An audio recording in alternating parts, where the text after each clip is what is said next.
CenturyLink Internet Provider Honest Review. Watch before using.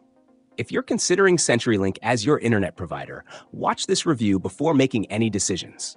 I'll break down the key features, pricing, reliability, and who this service is really for. No fluff, just facts.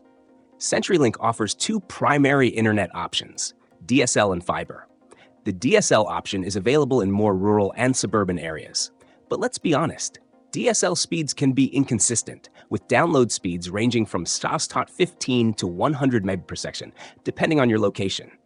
If you're in a city or a larger town, you might have access to CenturyLink Fiber, which provides speeds up to 940 Mbps, and that's where things get interesting. Fiber is far superior, offering faster, more reliable connections for streaming, gaming, and working from home. However, fiber availability is limited, so you need to check if it's in your area before signing up. One of CenturyLink's main selling points is its Price for Life plan for DSL customers.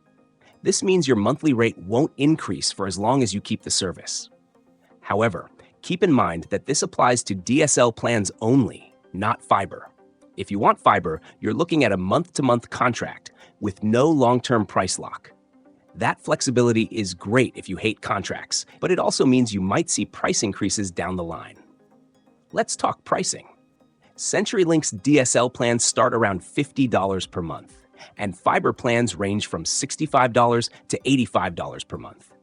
The prices are competitive, but the catch is you're responsible for your own equipment.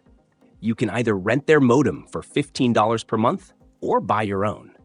Keep in mind that CenturyLink's customer support isn't the best, so if you're not tech-savvy, troubleshooting issues on your own could be frustrating. Now, reliability. If you're on DSL, expect occasional slowdowns during peak hours. It's just the nature of DSL technology. Fiber, on the other hand, is much more stable. CenturyLink doesn't impose data caps, which is a huge plus for gamers, streamers, or remote workers. That said, upload speeds on DSL are painfully slow, so if you do a lot of video calls or upload large files, fiber is your only real option. So, who should choose CenturyLink? Go for it if you have access to their fiber network. It's fast, affordable, and has no data caps. But if you're stuck with DSL, you might want to explore other providers, as DSL performance can be hit or miss. CenturyLink is best for light to moderate users who value no contracts and stable monthly pricing. But for heavy users and gamers, fiber is the only CenturyLink option worth considering. In conclusion, CenturyLink Fiber, great choice. DSL, maybe not so much.